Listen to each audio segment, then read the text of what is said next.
શું તમે તમારા મેરેજ પ્લાન કરી રહ્યા છો?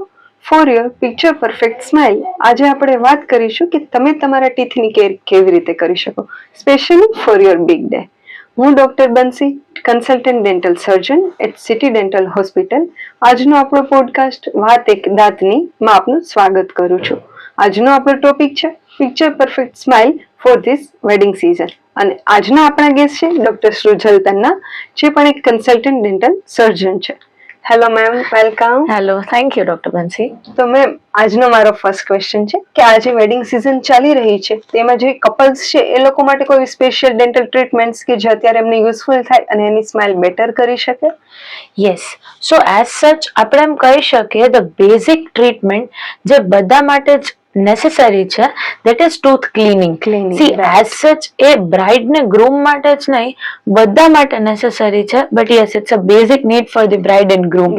Then they can go for tooth whitening, and yes, if they need a smile makeover તો એ બી આપણે એમના ટાઈમ પીરિયડમાં આપણે એડજસ્ટ કરી દઈએ છીએ, એ પ્રમાણે ટ્રીટમેન્ટ સજેસ્ટ કરીએ છીએ. ઓકે, સો ટાઈમ પીરિયડ ની વાત આવી છે તો મારો નેક્સ્ટ ક્વેશ્ચન એ છે કે કોઈ એવા કપલ્સ છે કે જેમને એન્ડ મોમેન્ટ પર એમ થાય છે કે નહીં, મારી સ્માઇલમાં કઈ ચેન્જીસ લાવવા છે, બટ વિધાઉટ એની અલ્ટરેશન, અને ક્વિક સ્માઇલ જોઈએ છે વિધિન 15 days, તો એમના માટે કોઈ ઓપ્શન્સ ખરા? Snap on smile, the best word I can say. Okay. Right. Snap on smile એક એવી વસ્તુ છે કે એક ટૂથ કલર્ડ મટીરિયલ છે કે જે જોઈએ છે બ્રાઇડ ને ગ્રૂમ ને એ પ્રમાણે આપણે એમને સ્માઇલ આપી શકીએ છીએ, that too without alteration and in a week.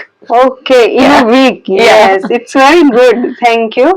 And any quick tips for our wedding couples, they can enhance their smile in a quick way? Okay, so as wedding couples 7 promises liye cha, so I can give 7 tips to them. Okay, right. The first tip that I could give is ke regular dental checkup. Right. Yes. You must plan a dental treatment. એક pre-planned dental treatment હશે ને તો એક proper time માં આપણે complete કરી શકીએ. sure. Tip number 2, we can say tooth cleaning. એક ક્લિનિંગ થી જ વસ્તુ કોઈ બી સ્ટાર્ટ થાય છે. અગર તમને ટૂથ વ્હાઇટનિંગ માં જવું છે કે કોઈ પણ વસ્તુમાં જવું છે, tooth cleaning is the first requirement. Right. Tip 3 is tooth whitening as you going for a big day. બરાબર છે. Tip number 4 is a white smile diet. Okay. White smile diet શું છે? You must be thinking. Sure. First time અમે સાંભળ્યું છે. So white smile diet માં you avoid some sticky foods કે તો પછી stain foods છે, જેમ કે T, coffee, or else the teeth કે જે વસ્તુ તમને તમારા teeth ને stain કરે છે, I can say. Yes. એ વસ્તુ આપણે અવોઇડ કરશું. એની સાથે આપણે ફાઇબ્રસ ફ્રૂટ્સ નો ઇન્ટેક કરશું. એનાથી શું થશે? ટૂથ સેલ્ફ ક્લિન્ઝિંગ થશે. Sure. Right. Tip number 5 I can give is use of a proper toothpaste. See, ઘણી ટૂથપેસ્ટ એવી હોય છે કે જે એબ્રેસિવ હોય છે. બરાબર છે. તમે કોઈ બી ટૂથપેસ્ટ યુઝ કરો ને એ પહેલા એકવાર ઓલવેઝ ચેક કરવાનું કે એબ્રેસિવ છે કે નહીં, નહીતર એ તમારી ટૂથ સરફેસ ને એબ્રેડ કરી દેશે. રાઈટ. અગેન ટિપ નંબર 6, તમને ખબર જ હશે, we use mouth wash in a routine way. Right. And આપણને એમ થાય કે ગુડ બ્રીથ આપે છે, તો it's very good. Very good. But alcohol free mouth wash હોય ને then it's very good, but જે માઉથ વોશમાં આલ્કોહોલ આવશે it can weaken your teeth. So આપણે કયું માઉથ વોશ યુઝ કરીએ છીએ that too gives a difference. Right. Yes. And the last tip, that's just for the bride and groom.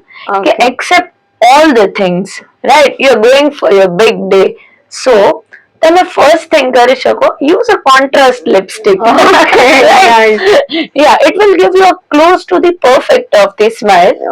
And another thing, if you feel કે એક નાનકડું spot છે or else ક્યાંય depression છે, તો petroleum jelly હોય ને એ ત્યાં અપ્લાય કરી દેવાની. So it will give a shine on your photograph. So that's a quick fix that I could give.